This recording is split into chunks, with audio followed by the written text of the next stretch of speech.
Everyone thinks the perfect trip needs 2 weeks. It doesn't. Strip away the travel days, the jet lag, the wasted afternoon arguing about dinner, and most 2-week vacations collapse down to maybe 5 or 6 days that actually mattered. Here's the part nobody tells you. You can get that same density of memory in 72 hours, if you pick the right city. Most weekend trips fail before they even land. Not from bad planning, from a bad destination. Sprawling, disconnected, built for a week, not 3 days. But a handful of cities on Earth are engineered differently.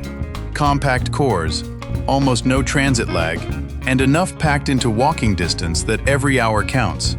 Today on the Travel Tribes, we're counting down the 10 best cities for a perfect 3-day weekend.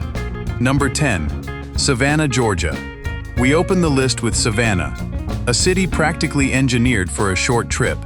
Its historic district is a walkable grid of shaded squares, so almost everything worth seeing sits inside a single 1-mile radius. Day 1 is for wandering the squares and touring the antebellum mansions along Bull Street. Day 2 shifts to the riverfront, where cobblestone streets lead to waterfront dining that never requires a car. Day 3 is reserved for a short outing to Tybee Island, just 20 minutes away, so your weekend ends with sand instead of suitcases. Because the airport sits only 15 minutes from downtown, you lose almost no time getting in or out, a rare advantage for a destination this atmospheric. Number 9, San Sebastian, Spain. Number 9 takes us to the Basque Coast. San Sebastian is famous among serious food travelers for one simple reason. Pound for pound, it has more Michelin stars per capita than almost anywhere on the planet, all packed into a city small enough to cross on foot in under 30 minutes. Day 1 belongs to La Concha Beach and the Old Town's Pinchos bars, where a proper dinner means hopping between 6 tiny counters instead of sitting at one table. Day 2 is for Monte Igueldo's funicular ride and panoramic coastal views. Day 3 closes with a slower morning market crawl before an easy transfer back to Bilbao Airport, just over an hour away. The entire trip runs on foot, a stroller, and short taxi hops, never a rental car. Number 8, Quebec City, Canada. At number 8 is Quebec City, the closest thing North America has to a European Old World capital. Its walled old town is so compact that couples routinely cover the entire historic core in a single afternoon. Day 1 is the fortress walls and the iconic Chateau Frontenac skyline. Day 2 moves to Petit Champlain, the oldest commercial street on the continent, filled with narrow lanes built for exactly this kind of unhurried wandering. Day 3 is for the Plains of Abraham and a final dinner in a centuries-old stone building. Flights land directly into a small regional airport barely 20 minutes from the old walls, meaning your first meal can happen within the hour of landing. Number 7, Ljubljana, Slovenia. Number 7 is Europe's most underrated capital. Ljubljana's entire tourist center is closed to cars, which means your 3-day weekend unfolds entirely on foot along a slow, green river that cuts straight through the city. Day 1 is the Dragon Bridge and the Hilltop Castle, reached by a 2-minute funicular. Day 2 is a lazy riverside crawl through open-air cafes, since the whole point of Ljubljana is slowing down, not sprinting between checklist items. Day 3 is a half-day trip to Lake Bled, 45 minutes away, close enough to fit into a single morning and still make your evening flight home. The city's small size is precisely what makes it perfect. Nothing here demands more than a 15-minute walk. Number 6, Charleston, South Carolina. Charleston earns the 6th spot for the same reason Savannah does, geographic compression, but with a coastal twist.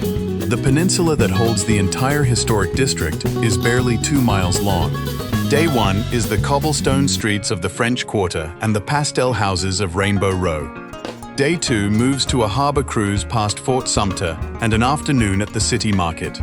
Day 3 is reserved for a short drive to nearby plantations or beaches, close enough that you're back in time for a final dinner downtown. Because the airport sits a mere 12 miles out, transit lag here is close to non-existent. Number 5, Kyoto, Japan.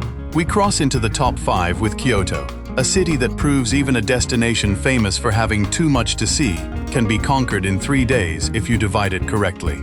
Day 1 belongs to Higashiyama District, temple hopping from Kiyomizu-dera down through the preserved lanes of Ninenzaka.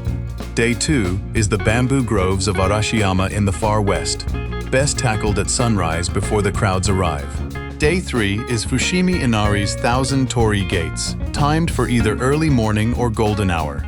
Kyoto's train system links every one of these districts in under 30 minutes. So despite the city's reputation for depth, a properly zoned weekend covers its essential soul without ever feeling rushed. Number 4. Copenhagen, Denmark. Number 4 is Copenhagen, a city built at human scale, flat, bikeable, and small enough that most first-time visitors are shocked by how quickly they cover it. Day 1 is Nyhavn's colorful harbor front and a canal boat tour that doubles as a moving tour of half the city's landmarks. Day 2 is Tivoli Gardens and the design district of Vesterbro, walkable end-to-end.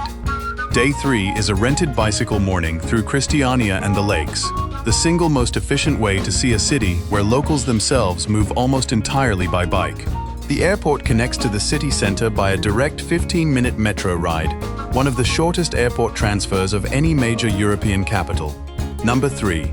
Cartagena, Colombia. At number 3, we head to the Caribbean coast of Colombia.